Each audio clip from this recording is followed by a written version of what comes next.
1999 was a strange time for cartoons. Networks were experimenting with superhero reboots, early CGI animation, sci-fi adventures, and some truly bizarre ideas that didn't always connect with audiences. Some of these shows had big plans, others were just rushed onto TV, and a few just completely missed the mark. Today we're looking back at 7 forgotten and short-lived cartoons from 1999. Shows that were canceled too soon, ended on cliffhangers, or simply faded into obscurity. Leave a comment below with which one of these you remember, and which ones deserved a longer run. Number 7, The Avengers, United They Stand.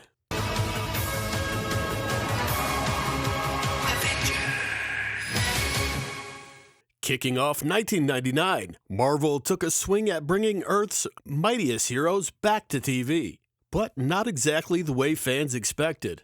The Avengers, United They Stand featured a roster loosely inspired by the West Coast Avengers, with a team made up of Ant-Man, Wasp, Wonder Man, Tigra, Hawkeye, Scarlet Witch, Falcon, and Vision.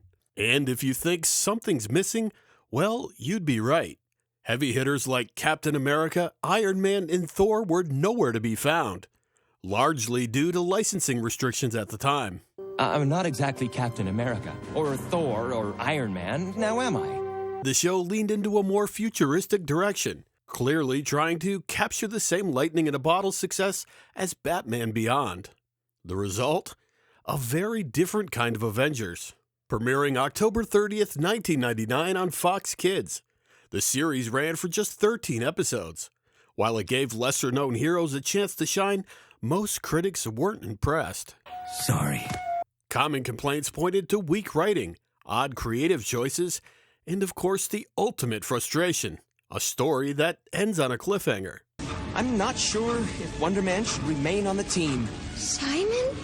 Not an Avenger? No! Still, for fans, United They Stand holds a bit of nostalgic charm, if only for being one of the more unusual takes on the Avengers ever put to screen. Number 6, Blaster's Universe.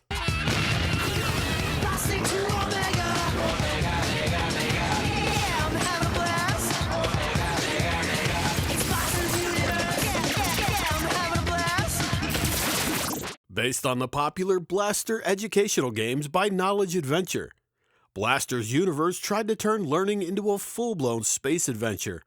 Set in the year 2222, the series follows Max Blaster, a brilliant but impulsive 12-year-old obsessed with science and space. Along for the ride is his best friend GC, who might look human but is actually an alien. You're an alien! Not so loud! Rounding out the team is Mel, their loyal robot dog, short for Mechanically Enhanced Lapdog. Together, this trio travels across the galaxy, battling intergalactic villains and protecting their home planet Omega. The show premiered on October 2nd, 1999, airing on CBS in the US and Teletoon in Canada, as part of the CBS Kids Show block. A programming lineup aimed more towards educational content than pure action. And you can definitely feel it. Come on, Blaster. We've got to find out more about history. While the show had plenty of sci-fi elements, it also leaned heavily into teaching moments, blending space battles with lessons in science and problem solving. Unfortunately, like many shows tied to the Kids Show block, Blaster's Universe didn't last long. It ran for just 13 episodes, ending its run by December of 1999.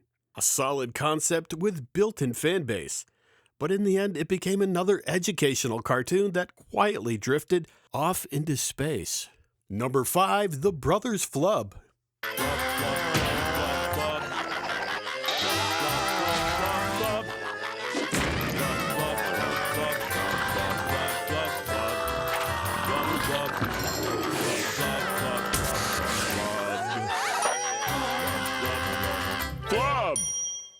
The Brothers Flub follows 2 alien siblings, working as intergalactic delivery guys for a company called Retrograde Interdimensional.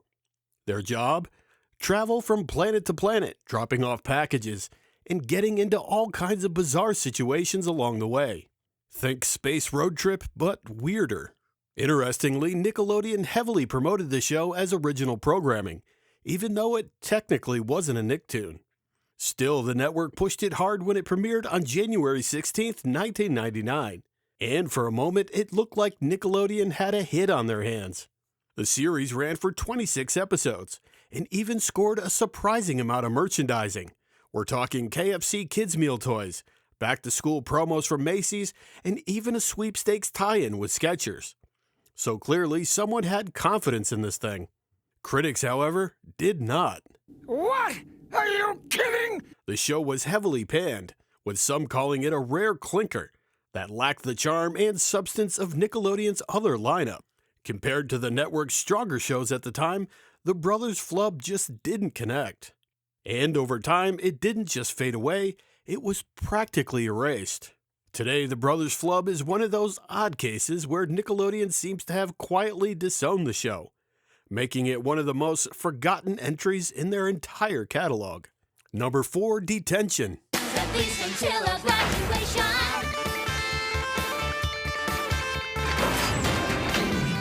Detention! Detention takes place at Benedict Arnold School in the town of Oak Forest, which tells you everything you need to know right there. The series follows a group of 8 troublemaking 6th graders who just can't seem to stay out of detention.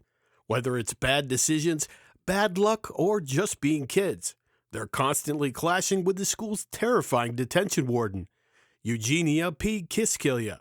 Public enemy number 1, a.k.a. Eugenia P. Kisskillia. A name that sounds like it came with a warning label.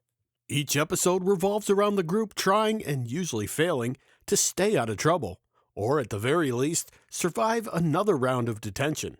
The voice cast was full of 90s animation regulars, including Tara Strong, Billy West, and twins Tia and Tamara Mowry. Hey, Sharina, did you get a ticket to the Belly Flop concert yet? The show premiered on September 11th, 1999 as part of Kids WB, and ran for just 13 episodes. At the time, many saw it as WB's answer to Recess, but with a slightly edgier, more chaotic tone. That was a vulgar display of insubordination, soldier. Get off that desk! But here's where things get interesting. According to the creator, the show wasn't exactly what the network wanted, despite being one of the higher-rated series on the Kids WB block. Behind the scenes, there were ongoing tensions between the production team, the network, and Warner Brothers. This means war. So even with solid ratings, it didn't last.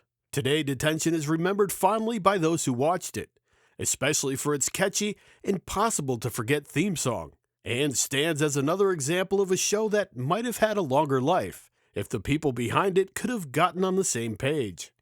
Number 3, Spider-Man Unlimited.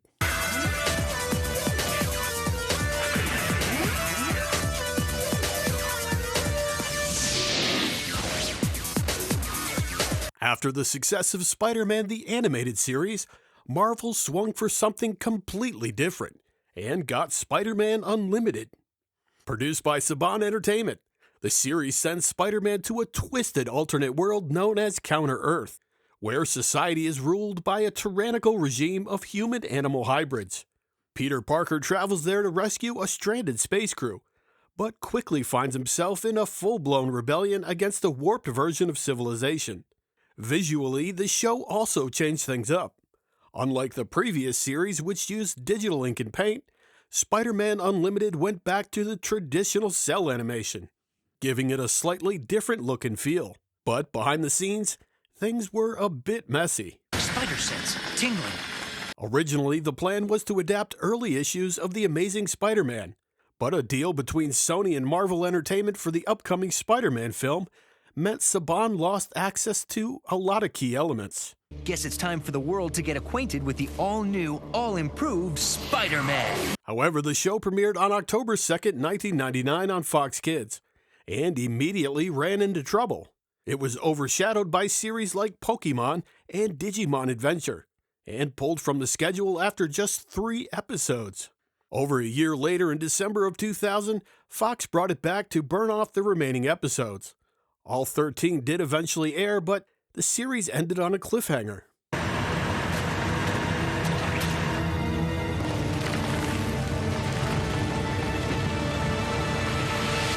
At the time, reviews were mixed, with critics unsure about the darker tone and sci-fi direction. But over the years, the show has been reevaluated, with many fans praising its ambition, serialized storytelling, and unique take on Spider-Man. And in a surprising twist, this version of Spider-Man even reappeared in Spider-Man Across the Spider-Verse, confirming that he survived the cliffhanger ending, even if we still don't know what happened next. A bold reinvention, a messy production, and another great idea that never got the ending it deserved. Number 2, Cyber 9, New Dawn.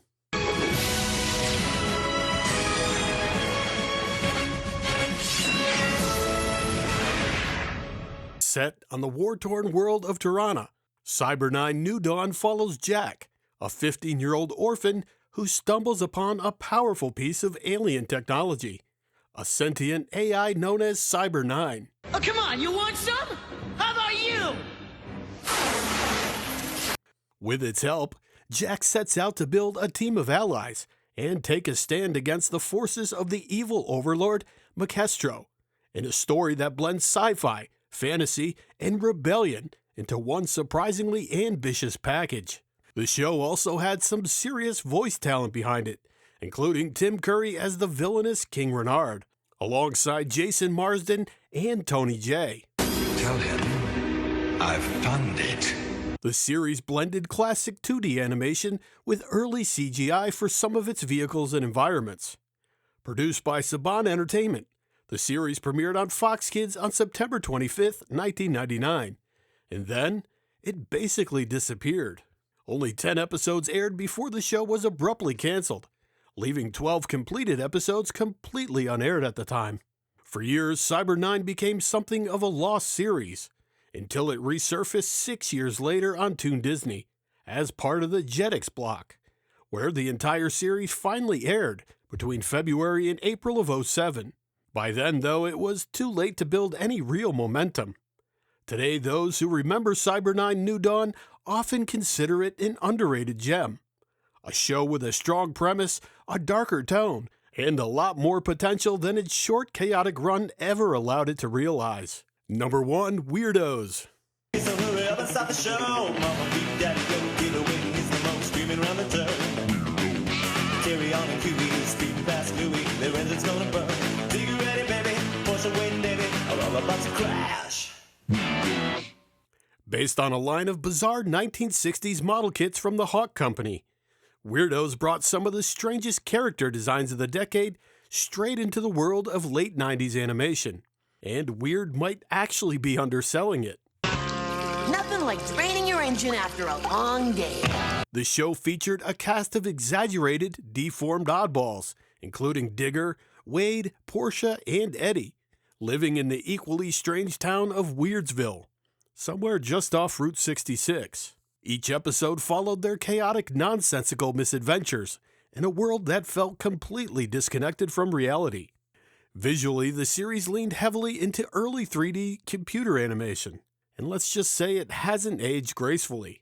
Combined with its off-the-wall storytelling and bizarre sense of humor, the whole thing feels less like a cartoon and more like a strange late-night experiment that somehow ended up on Fox Kids. Weird-Ohs premiered on September 15, 1999, airing on Fox Kids in the US and YTV in Canada.